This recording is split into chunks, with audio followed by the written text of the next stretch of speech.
You're listening to the Subrogation Support Network, a podcast from Mattison, Wickert & Layer, America's subrogation law firm, with dissemination of new developments and changes in subrogation law, as well as emerging trends and best practices. Here's your host, Ashton Kirsch.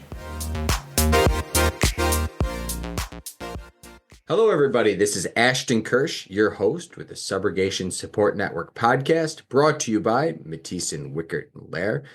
Today we have a fascinating topic, as we always do, on autonomous vehicle claims and technologies.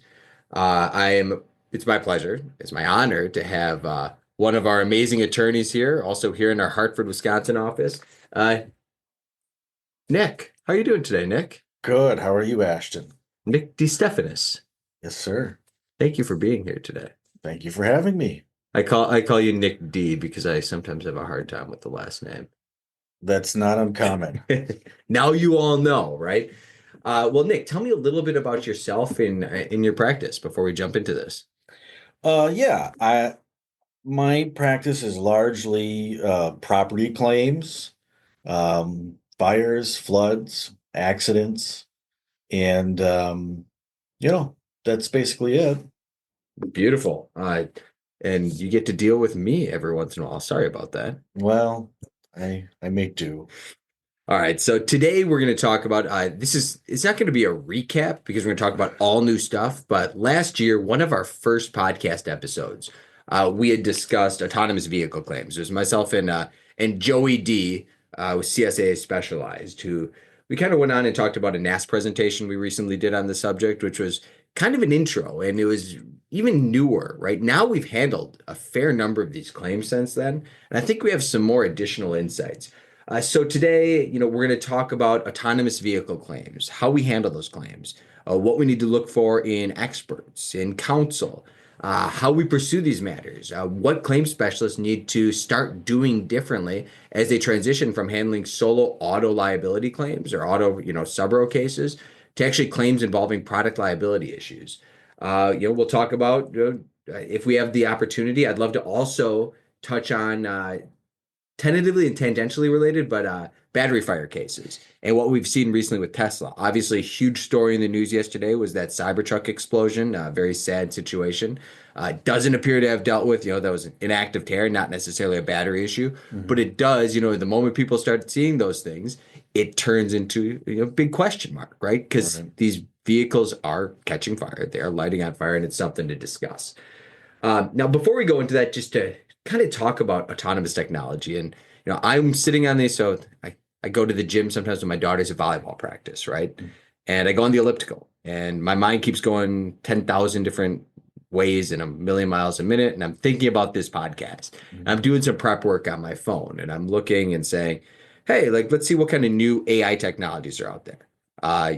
Obviously it's autonomous vehicles, but still kind of related to AI.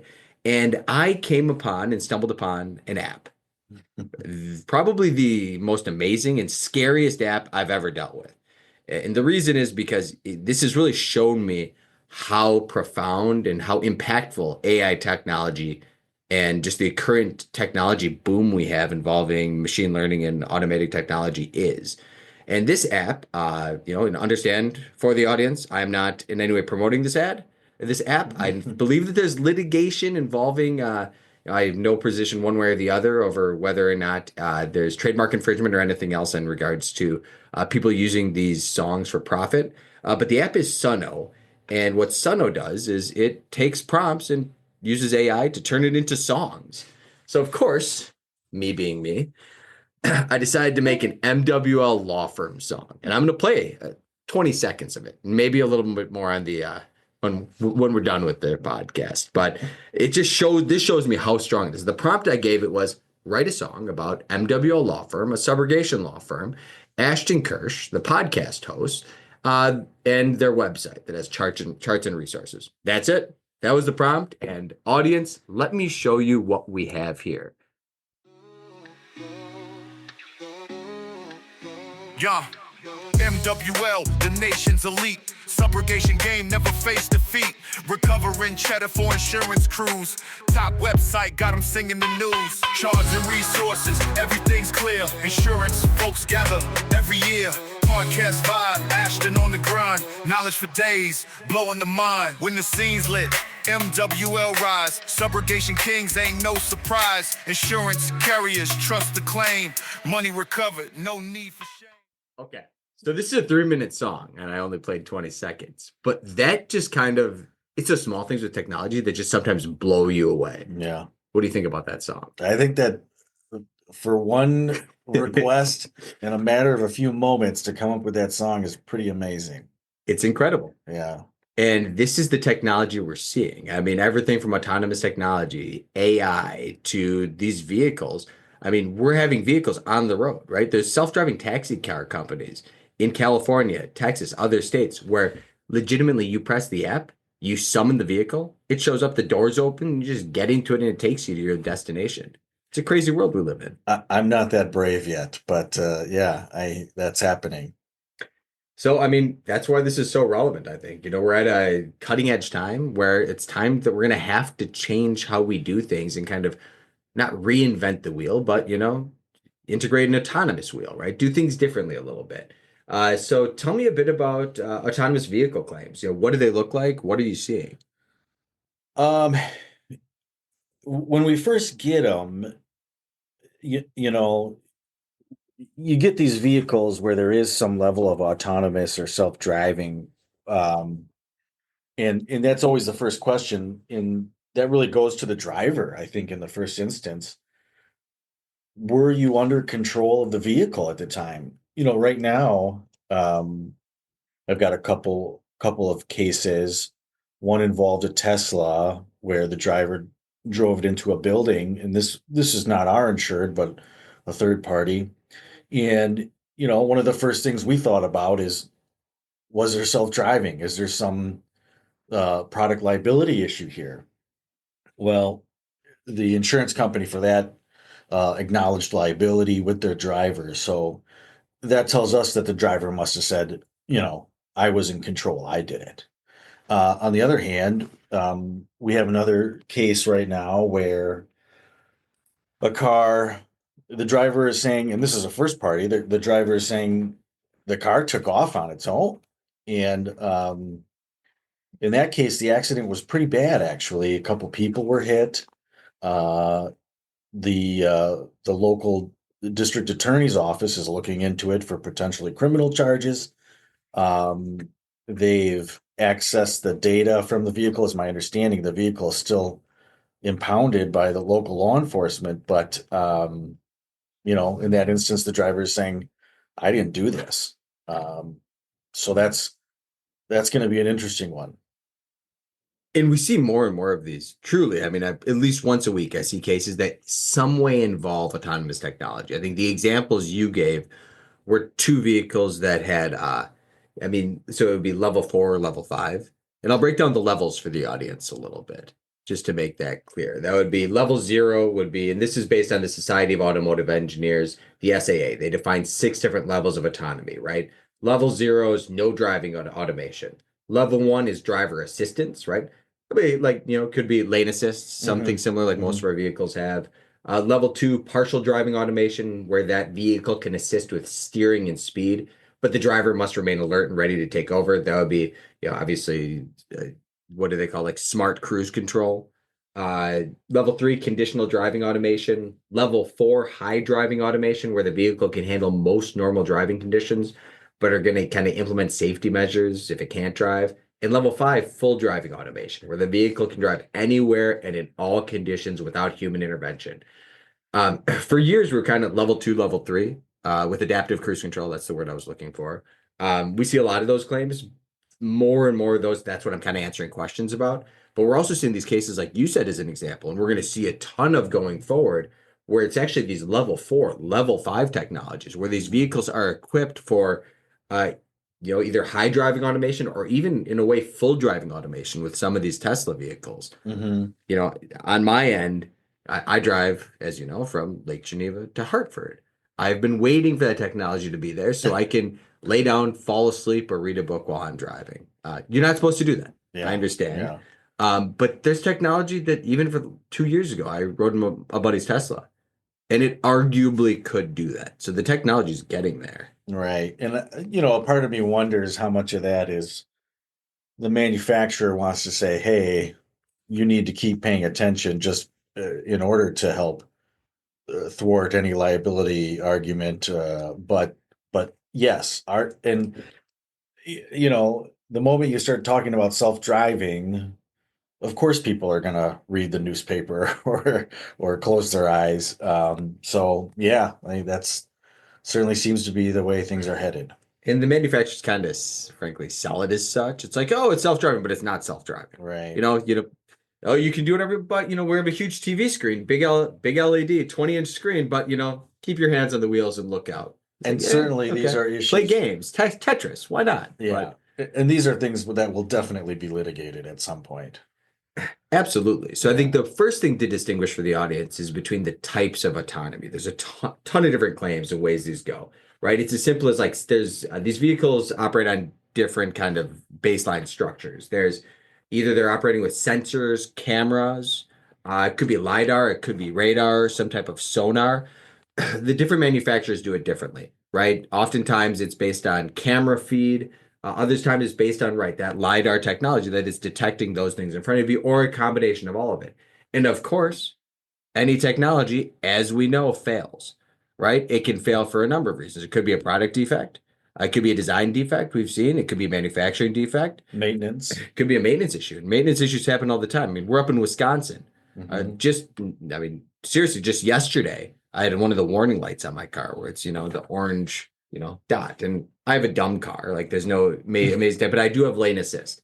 I'm like, what is this? And I tried clicking through, clicked the button, and it said, oh, the front sensor's covered.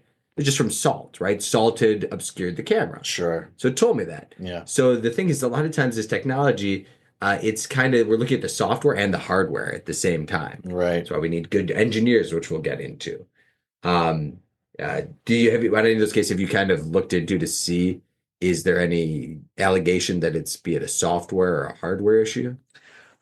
So that, yeah, because the car, we haven't been able to access the car, we haven't been able to access any data from the car. It's still unclear. With the driver of that vehicle basically said he was waiting in a parking lot for somebody to pull out of a parking spot so that he could then pull in, and that the car suddenly, just accelerated on his own.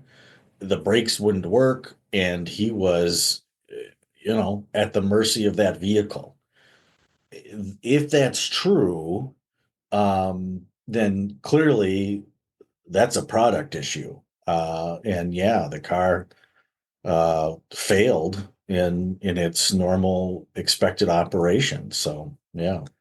So I've dealt with probably a dozen cases over the last year involving not the exact same facts, but involving a lot of you could say, well, we don't know if that's going to be an issue with the actual software, the integration system, or with just the hardware, right? The braking system. And one of the things that's interesting is that the different manufacturers have different levels of data retention for the inner workings of these vehicles.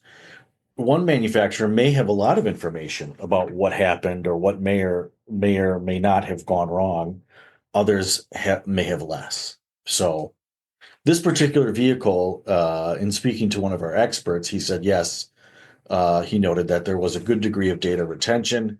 So hopefully we'll get some information, but they are not all necessarily that way. And it's also, frankly, some experts actually know how to read this data and others don't. That's another big part here. No. I've been amazed over the last couple of years with even those dumb vehicles. The black box retains a lot of information. I have a vehicle that's 10 years old. We got all the stop data. We got all this information that helped make our case through our reconstructionist. But these newer vehicles, be it the Teslas, the higher end vehicles with autonomous or semi-autonomous technology, they have so much. But the problem is to read it, you kind of, at first for those Tesla, you need a Tesla to help you read what was on that black box, what was on that system. Now there are experts out there, there's engineers, reconstructionists who have that requisite ability. And we'll go into it in a few minutes when I talk about experts. But that's one thing. Know who the right expert is, because that can make or break your case. It can turn like I don't know what happened into a slam dunk quickly. I think that's true for any case. It's true. Yeah. Experts are important. Yes. Be an expert in selecting experts. And that's like the lane assist case that we see all the time, where you're starting to see more and more where almost every case where somebody's emerging onto a highway and somebody strikes the other person, you see at least half the time one of them saying, "Oh, it was my lane assist. It just failed." And if you have lane assist, it does fail. It happens pretty often that you're driving, all of a sudden it gives you a little jerking motion. But then again, that's something that has to be ruled out, right? That's even though that's a quasi autonomous technology, it's something that we need to dig into and evaluate and respect, right? So even today, we're seeing that all the time. But on a go forward basis, which is why this is so important, I I think this is going to be probably products claim will be integrated and involved in most auto subrogation claims at some point in the future. Yes, that certainly seems to be the way it's headed, particularly when we get into these level 4, level 5 vehicles. If the manufacturer is saying, okay, we'll take it from here, and things go awry, you're going to need experts to get into all that technical stuff to explain why this product failed and how, and all of that. Yeah. And that's why it's so intensive, because obviously some mechanical engineers, they're going to be able to look at the sensors. They'll be able to look at the brakes. They'll be able to look at those systems. But it takes somebody special, and it's a different type of knowledge to look at the other things, be it the software, the AI backing it, because I think it's autonomous vehicles, they use machine learning systems to execute the software, right? Right. So the scary thing about it, they're learning as they go, right? That's why also some of this technology keeps getting better and better. It's that the system is built on a process whereby it learns as it operates. Also, the artificial intelligence end, which is defined at basically the ability of a computer or robot to perform tasks that are usually associated with intelligent human beings. These things are being integrated into the systems so that every day it gets better. Some of these vehicles they're looking at technology and can start to learn your driving patterns and start to do things better. So it's an interesting thing. So I think that's those are really the cases. Tell us some more, Nick. Obviously I've been adding a bit to it, but tell me more about anything else that you have regarding these autonomous vehicle failures and what people should keep in mind. Well, I was listening to, I personally think that at some point they probably will, a lot of manufacturers probably will start to rely on AI for these. And I recall listening to one speaker talking about, how do we determine what AI knows, what it's thinking? And he said, we don't, because it's really just a formula that we use to allow the AI to learn. But once you put that formula in, and once it starts learning, we don't know what it's doing anymore. We don't know what it's quote unquote thinking. And so, yeah, this is going to be very, very difficult issues to parse out, particularly in a litigation context.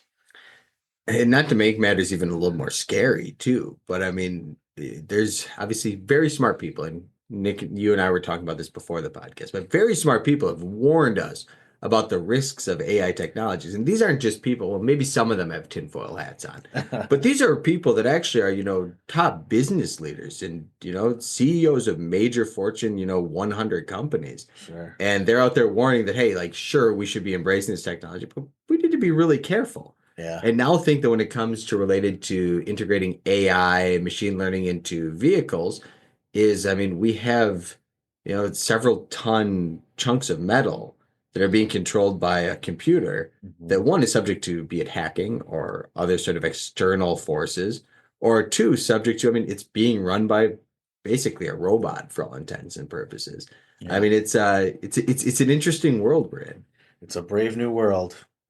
Yeah. So one thing that always kind of comes to mind on these cases is the idea of allocation of fault between technology and driver. And, obviously if it's just that the driver was negligent and they're just claiming it was the technology, we can rule that out and show that it's the driver. But what about those situations where it is the technology?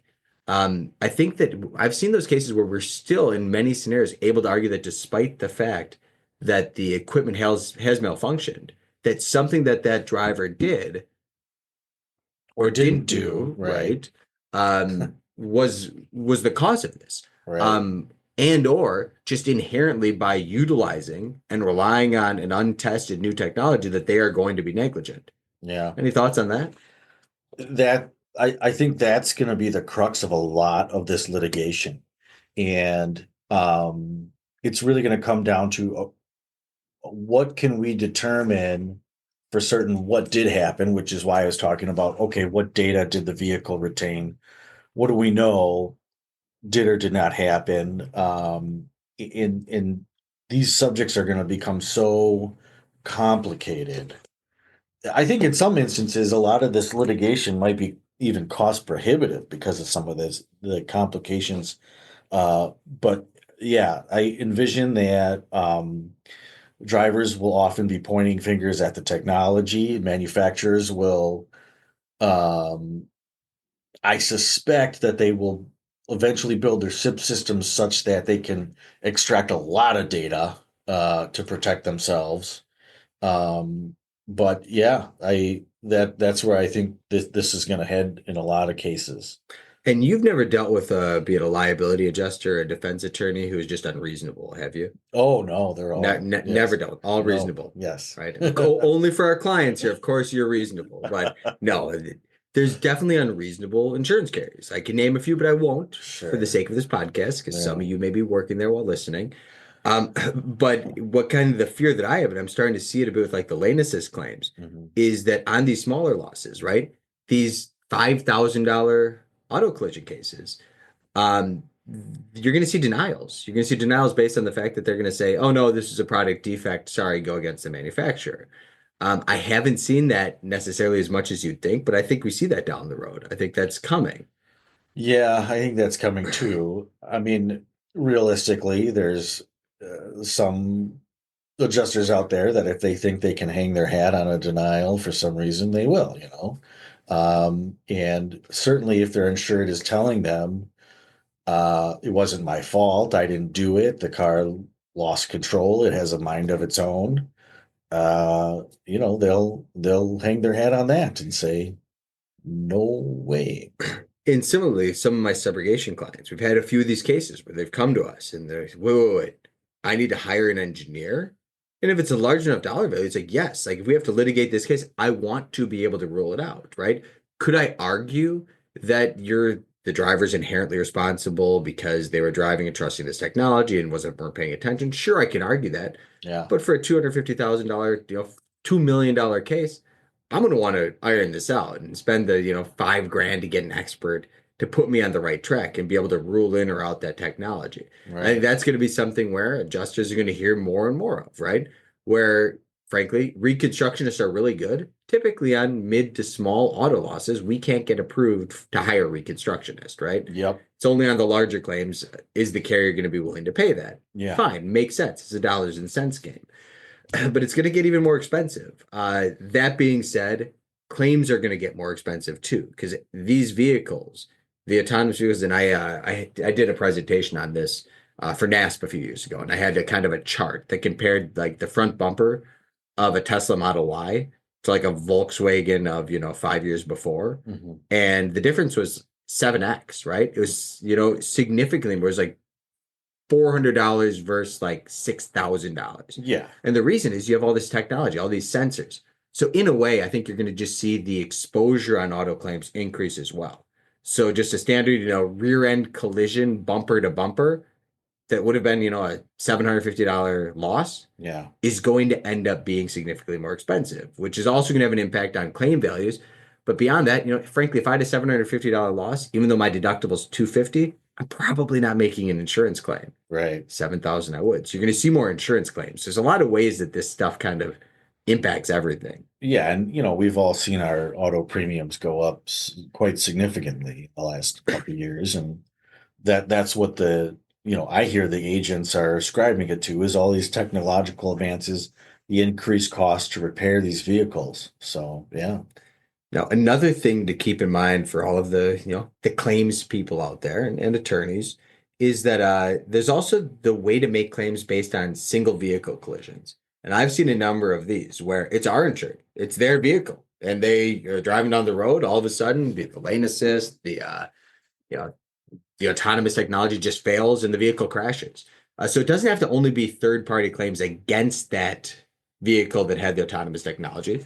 There's also single vehicle ways to bring these claims. So I was just wondering, keep that in mind, that if you have a case where the insured's Tesla driving down the road and there's allegations in that file, flag it. Because if they are claiming, oh, the brakes failed, or they're claiming, hey, this happened, it may be worth digging into because there could be a viable case. I mean, sure, there could be economic loss considerations and different things there, but it's kind of it's a new age, right? And these cases are very interesting, and frankly, we're happy to handle them. I love this stuff. Yeah, it's Do you agree with that? fascinating. Yeah. Now, any other thoughts or any other things about autonomous technology, the spread of it, and how that's going to impact those subrogation claims on a go-forward basis? I just, before this autonomous technology, juries were composed of drivers. And so, they were really experts on, the rules of the road, who's responsible for doing what. And, car accident cases were kind of vanilla, easy to handle that way because we all have that daily experience of driving and what that's all about. Now with this autonomous technology, that is not going to be the case anymore. These are going to go from tort cases to product liability cases. And the standards of proof, I think, are going to change quite a bit. And there's going to be, I think, a number of disciplines that might be involved in proving these cases. But the point being, they're just going to become, and we've touched on this already a little bit, they're just going to become quite a bit more complicated, I think. Yeah, yeah. And like I said, maybe even cost prohibitive probably on quite a few of these smaller ones.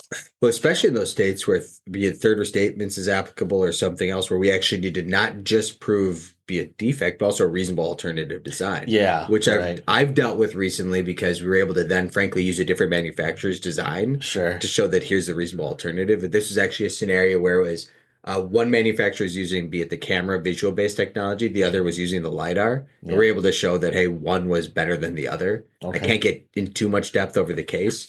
But ultimately that's kind of fascinating because it's it's a huge industry, right? Almost every big manufacturer is embracing some sort of, automated technology, Mhm. some better than others, right? Of course, some vehicles are cheaper and the cheaper discount vehicles are claiming that they can still compete and do this. But obviously, their sensors assumptively can't be as high tech, as Mhm. integrated, but then they're still supposed to drive freely on the road. It's a scary thing in a way. It is. It I've is. said that a lot. Yeah. So I guess one other, thing to keep in mind is not just that, as we add complexity on complexity, is products claims is not as simple as just, hey, we have a claim against Tesla or a claim against Volkswagen. It could be that we have a claim against Volkswagen's AI vendor, right? Tesla, I believe, does it all in-house, but some of these other manufacturers are using other companies to handle the software, the AI. Yeah, And certainly. Right. And if you end up filing suit against Tesla, there's nothing to say that they couldn't join in another party who they relied upon for certain technologies. It's not necessarily going to end cases where a tire blows out. Maybe that's manufactured by Firestone or whoever. Yeah, that is certainly the case. And even finding out who manufactures these sorts of things in that of itself can be quite difficult. Recent Teslas have had a lot of batteries created either by LG or Panasonic. And a lot of times, if a fire happens or something like that, you don't know. until you get into get more details, probably in the context of a lawsuit, because oftentimes they're not going to willingly tell you. Absolutely. And one thing as it relates to that is I was speaking to one of my clients a few days ago, and this is an adjuster who's been doing this for 33 years. Subrogation from day one. And it's all been auto claims. Mm. I did a bit on the work comp side, but primarily just auto property claims. And we were talking about this. I was actually explaining how I was going to do this podcast and other ones. That's a topic that we get so many questions about. And she was telling me, Ashton, I've been doing this the whole time. There's no chance I want to learn to be a products liability Yeah. expert now. Yeah. And I'm explaining, like, well, I don't know how long you're planning on working for, but there's really no choice. And the Yeah. carriers are going to need to figure this out. They're either one, going to need to find a way to integrate the two teams, but there's not always an integration. Some of my clients are just auto carriers, right? They don't have a homeowner side, Yeah. right? If they have a homeowner side, then they can do some dual training. They can have some crossover where, be it maybe the products team handles these cases when it's identified that there's a defect. But the way that we handle products cases versus just an auto liability claim is totally different. Totally different. We handle an auto claim. We're doing some investigation. I'm calling the officer. Most people don't do that. I call that officer, ask the questions. I try to look on the Google Maps. I look to see if there's any cameras around. I do some heavy digging, right? Yeah. Yeah. But that's about it. I talk to the witnesses. I get what I have. I send a demand. I put it into suit if they don't come to terms with me. Right. Product liability cases, way more steps, right? Yeah. We hire an engineer. We notice up a joint, be it joint seen. Oftentimes on these auto products claims, the vehicle's at a Coparts or at a shop at that point. But we're setting up a joint inspection. We're noticing everybody we can, not just the parties we've identified as likely at fault, but anyone potentially at fault. We're doing joint inspection. We probably then have to pull it apart and do a lab exam. We're noticing up a lab exam. Yeah. At that point in time, maybe we have enough for our engineer to say within a reasonable degree of engineering certainty that we have a case. Maybe we don't. Maybe we settle it. Maybe we put it into suit. But the steps, are significant. And that's really hard to grasp for a lot of our auto adjusters because they're used to the kind of the tail on these cases, them being circulating with maybe a 6-month cycle time max. Right. But products cases are, significantly longer than that because they have to be. You can't rely on the accident report for these. Right. There has to be a significant expenditure of money even to figure out if there's a potential case.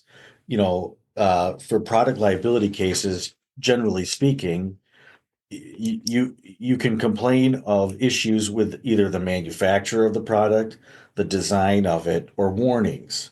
Warnings is pretty evident, but the manufacturer and design, if there are issues with that, you got to do your research, you got to do your homework and your investigation just to determine that. And then oftentimes, as you mentioned before, you got to come up with, is there a reasonable alternative design? Could they have done something differently that would have prevented this accident from occurring? And was it reasonable? And to make matters even more complex, that's what I'm here for. Oh, yeah. It's the idea of spoliation of evidence. There's a lot of liability adjusters that still listen to the podcast. I know that because of the questions I get. And there's a duty on that for that defendant driver, right? That if they're going to argue, if there's any sort of possible defect, they need to preserve that vehicle. Right. If we have a single vehicle collision that we're trying to subrogate against the manufacturer, we need to preserve that vehicle. The problem is, in the vast majority of situations or contexts where it's an auto claim, the goal is to get that vehicle repaired as soon as possible. Right. If it's a total loss, yes. Usually then it's a high enough exposure where it's set aside. Counsel's brought in, we have time to stop it. Like, hey, don't do anything. Leave it there, mark it as evidence so that we can do a future inspection. But on a $7,500 bumper claim on a $70,000 vehicle, a lot of times nobody's even thinking about that. Subro is not flagged, right? So we need to flag Subro early on these cases so we can figure it out. And sometimes for $7,000, maybe it's not worth sending out an expert. But if it's that obvious, if it's a $20,000 claim for a still repairable vehicle, we probably do want to take the time to notice up Tesla, notice up whoever the manufacturer is. And I hate to just use Tesla as an example. I love Teslas. So I mean, They're but it's great. just they're known as the, you know, the standard bearer. The of vast these. majority of the accidents have been Teslas. Right. So And they're also, I mean, the vast majority of autonomous vehicles on the yeah, road, you know. yeah, So I mean, but that's the thing with spoliation is that there's an additional duty to preserve that evidence because the evidence is everything. So when a client, you know, I have clients come to me on products cases probably every 3 days. They say, "Hey, I have this dishwasher, $70,000 loss. It's beautiful." It's like, awesome. Like, did we hire an expert yet? No, we haven't hired an expert. Perfect. Well, we're gonna have to budget for an expert. Where's the evidence? Oh, the insured threw it away. Well, you know, I'm sorry, but you know, but for some crazy circumstance, which we've had, where there's videos of the fire, or I have one where the insured was an engineer, still not a great case, but we were able to make something. But yeah, typically, without that evidence, you can't pursue a products case. That's totally different because in standard auto claims, nobody's keeping the vehicle yeah, unless it's a huge cat loss where there's the possibility of needing that black box. On a small little repairable claim, they're repairing the vehicle, getting it on the road as to avoid any additional loss of use exposure, right? right. But that's new here. So that's something I just want everyone to keep in the back of their mind that, you know, one, duty's on you if you and your insured have the possession of the vehicle, but also duties on, you know, and you to make sure that the adverse is noticed up of that. Because these auto adjusters on the liability side, similarly speaking, they're not handling a bunch of these cases. This could be their first, you know, autonomous vehicle claim where we need to send notice letters, right? I have very significant notice letters with 7 pages of documents of basically different requests we have on everything they need to preserve. Hmm. And in doing so, we preserve that right to assert a spoliation claim in the future. Yeah. Look at our chart. Little plug here for those MWL charts and resources for the new song. But you know that's what I keep in mind. Spoliation can be big there, right? Yes. Now, leading to the idea, should insurance carriers be more selective in who they are retaining as engineers and experts on these claims? Engineers Um, and attorneys, let's say. A little self-serving plug for you, Nick. yes, yes, they should. They should definitely come here first. You know, I want having to handle cases across the country, I oftentimes have to deal with different experts, many times ones that I haven't dealt with before. I always like to talk to them over the phone and get them to tell me, you know, I guess like if you're going to go see a tarot card reader, you don't want to give them too much information. You want to make sure that they're telling you, right?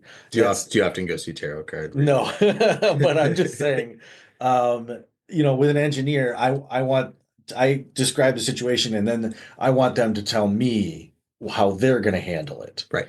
And, you know, I have a certain idea of how they're going to handle it, but if they're telling me all the right things, I say, okay, yeah. And I do think that there are certain engineers that are better than others. Yes, I've had that experience a couple of times, and yeah, and I think definitely this is going to become more of a niche thing, and there's going to be some guys who probably specialize more and more in autonomous vehicles, accessing and evaluating the data that we get from these vehicles, and trying to help us make sense out of it, perhaps in conjunction with accident reconstructionists. Absolutely. So recently I did a different podcast episode on retaining experts, and I think it was called Being an Expert and Hiring Experts. And in that I talked about the idea of like avoiding jacks of all trade, at least in so far as engineers, electrical, mechanical. Maybe O&Cs, you can have a little broader range and more flexibility of finding the right person. But for engineers, you really want somebody who knows the specific product. And I Yeah. think for these type of claims, that becomes even more pronounced because just because you can frankly look at a you know, an electrical outlet, you might be the expert, the best person ever in fan fires, right? So fan fires, you know, ceiling fan. I just have one of those recently that I just thought of. Best guy ever.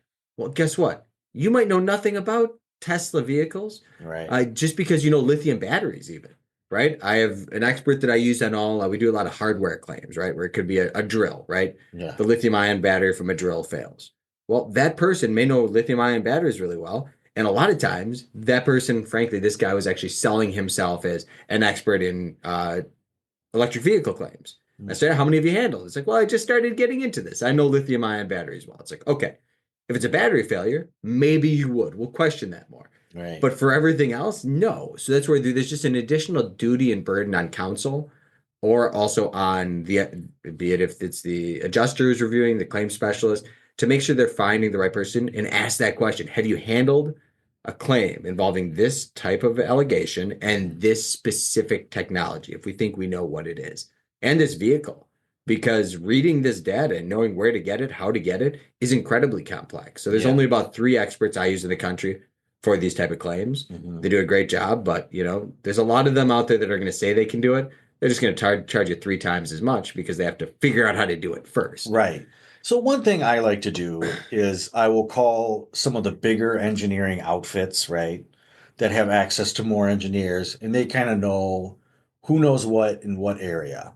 And I'll call them. I'll say, let me talk to a supervisor, whoever. I'll give them the general situation. Here's what happened. Here's the region we're looking in. You try to cut down on travel costs. And a lot of times they'll say, okay, Bob Smith is the one you want to talk to. And like I said, I'll talk to Bob Smith. I'll give him the situation, and then I'll put the question to him. All right, Bob, how are we going to deal with this? What are we going to do? And I'll let him tell me.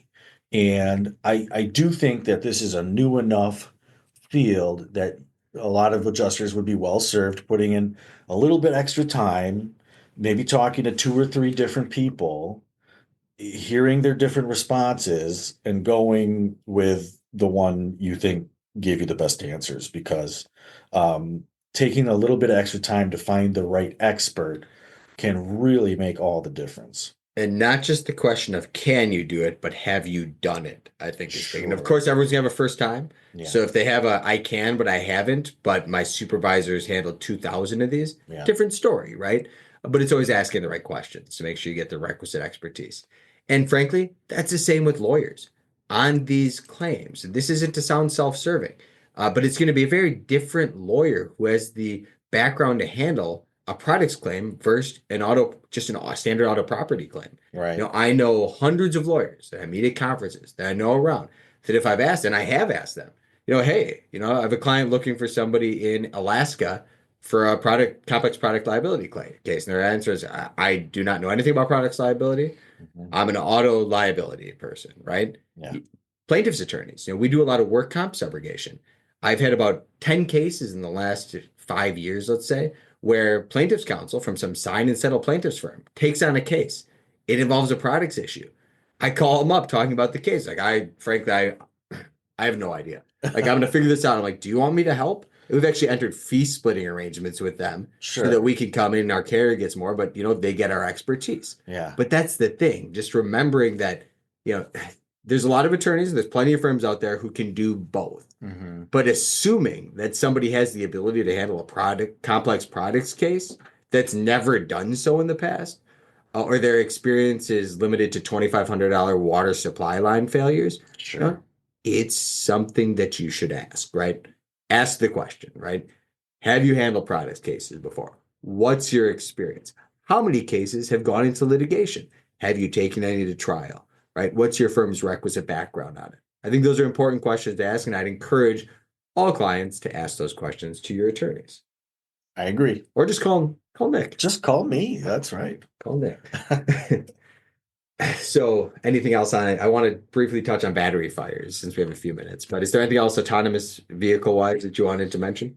Not offhand. I'm sure this is a subject that will continue to develop and grow quite a bit. So, yeah. And keep sending the cases because Yeah. these things are fascinating. Yeah. I love them. Okay.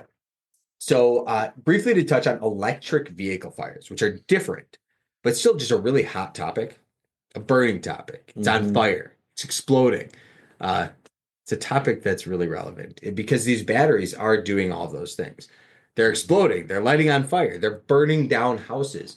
Our firm in the last 6 months has received, at least a dozen claims where electric vehicles are just combusting from the lithium battery, whatever kind of battery it is, and burning down buildings. So it's not just the vehicle itself. It's, because these fires are so hot. These aren't just, a small smoldering fire. It's, you see some of these videos it's huge. Example being some of these batteries with Milton and a few of the hurricanes down in Florida and the Panhandle, Yeah. we have the surge water would come in and it would hit these batteries, and they're supposed to be waterproof or water resistant. Next thing you know, a $4 million house burns down. We have a few of those. Oh yeah. And we're investigating defects there. Any thoughts on, electric battery fires? Should the clients be sending them over for review? What should they be looking at when trying to decide, is there subrogation potential here? Yeah, definitely send them over for review. Got one of those I'm working on right now, out of this fire, out of these floods down in Florida. The salt water is particularly heinous, on these batteries. And one of the things about those battery fires is, when they're like almost impossible to put out.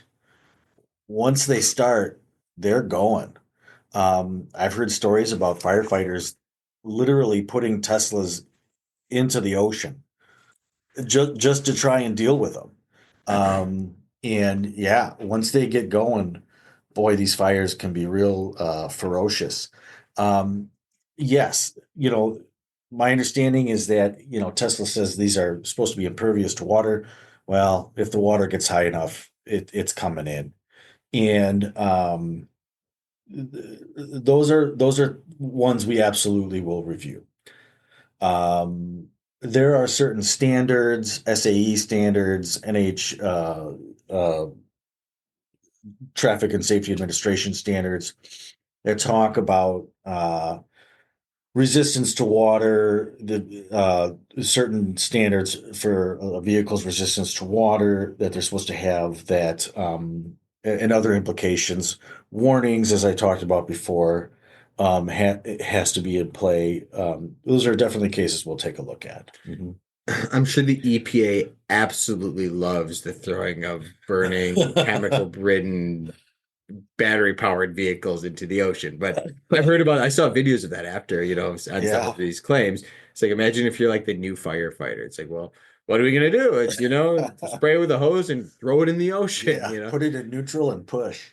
But these batteries are extremely high powered. I have a case right now where, without getting into the full details, it was basically the auto batteries that were rigged up to be to be used on solar panels for storage. Okay. And something failed, and next thing you know, the batteries are still energized, cause a fire. The fire was eventually put out, and the batteries were removed outside. They tried to remove the batteries 2.5 months later. Yeah. Still couldn't do it because there was so much power. It started arcing and it started producing a significant amount. They had to try to find a way, and you had multiple engineers looking at this battery, electrical engineers doing this, like, what the heck do we do now? We can't transport this. We also really can't just leave it there in the public. Right. So there's a lot of things that come into play with these batteries that are interesting. They are so incredibly volatile that I do think it's kind of amazing that there isn't more, forewarning for these types of things. I'm dealing with another matter with a Segway fire we had recently, and we were looking at the warning manual.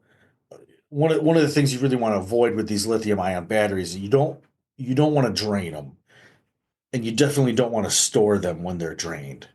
If you're gonna store one of these batteries, you want to make sure that there's some charge, so that when you do go to recharge it, you don't have these kinds of fires. But this one started on fire, and we were looking at the warning manual, and the warning manual did say, charge it every 30 days or so if you're storing it, so it maintains some sort of charge. Otherwise, you might damage the battery. Well, the battery started on fire and burned down a garage with $500,000 of stuff in it. So in that case, the product liability issues, I think the warnings could be a little bit greater.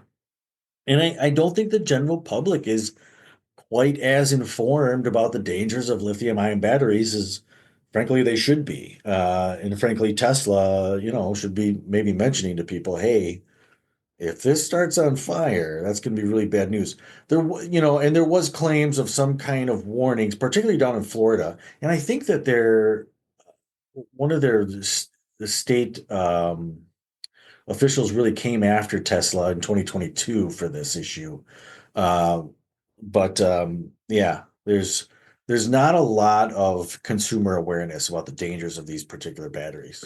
And we're going to see, frankly, more and more of this. Hopefully the design gets better and it Yeah, happens less. But then again, as lawyers handling subrogation claims, I'm assuming most people on this podcast that are listening realize that in their life, doing this job, it's amazing. It's the best work in the world, but it makes you fearful of everything. Oh, it really does. I checked the anode rod on my water heater. Like, I didn't even know what the heck an anode rod was, but apparently it's there and it fails and you just take it out. And frankly, it's probably better to not be in there. That's not advice. I'm not good at that, but I don't take that as legal or engineering advice. Talk to a requisite plumber.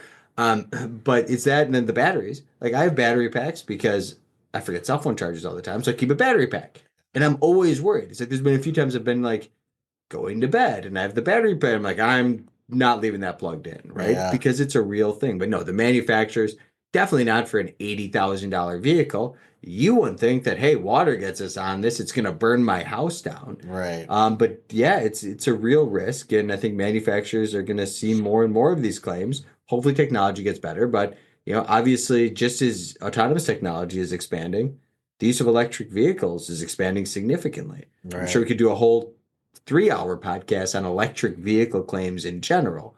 But it's the technology's there. These have you driven in one of these electric vehicles before?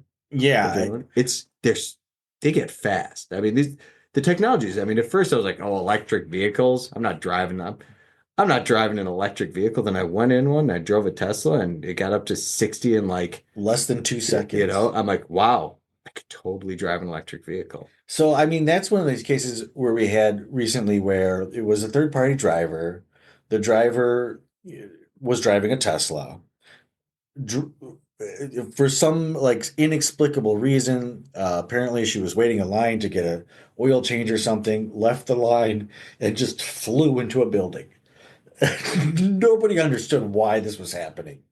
And one of the things our client was concerned about is, was this an issue with the Tesla? Was there some automated issue? Well, as I mentioned before, the other side acknowledged liability, which tells me that other driver must have said, no, it was me. And frankly, with the amount of power that these Teslas have for a new driver, it does not surprise me that she simply could have just lost control, because they do accelerate to 60 in less than 2 seconds. I mean, this is comparable with some of your biggest muscle cars out there. So sometimes it's just too much power. It's crazy. Yeah. And understand for the audience, like we mentioned companies because this is where we see a lot of claims, but that's largely because they have the most vehicles on the road. I love every company I just mentioned right now. I think sure. they're super cool. These cars are amazing. Yeah. But then again, even amazing products, they fail, especially with new technology. So just wanted to kind of end it with that to say, like, I'm not out here hating on any No. automobile manufacturer, anything like that, but it's what we're seeing. And it's something where your job as a subrogation attorney or adjuster is to be able to identify these things, know when to ask the right questions to the right people. Right. Just like you, Nick, right? That's right. I ask a lot of questions. Well, I mean, we're going to ask you questions. That's right. Yeah. You're good at answering questions too. Asking and answering. Beautiful. Jack of all trades. Well, Nick, thank you so much today. It's been a pleasure. Audience, we appreciate you all. Thank you for joining this episode of the Subrogation Support Network podcast. And signing off, I'm going to go back to the new theme song. Yeah, MWL, the nation's elite. Subrogation game, never face defeat. Recovering cheddar for insurance crews. Top website, got them singing the news. Charging resources, everything's clear. Insurance, folks gather every year. Podcast vibe, Ashton on the grind. Knowledge for days, blowing the mind. When the scene's lit, MWL rise. Subrogation kings ain't no surprise. Insurance carriers trust the claim. Money recovered, no need for shame. Charts and resources, everything's clear. Insurance folks gather every year. Podcast vibe, Ashton on the grind. Knowledge for days, blowing the mind. Set the bar high, reach for the stars. Insurance wisdom, traveling far. Questions get answers, never delay. MWL Law, making the way. Chance in the mix, feeling secure. Top level service, always pure.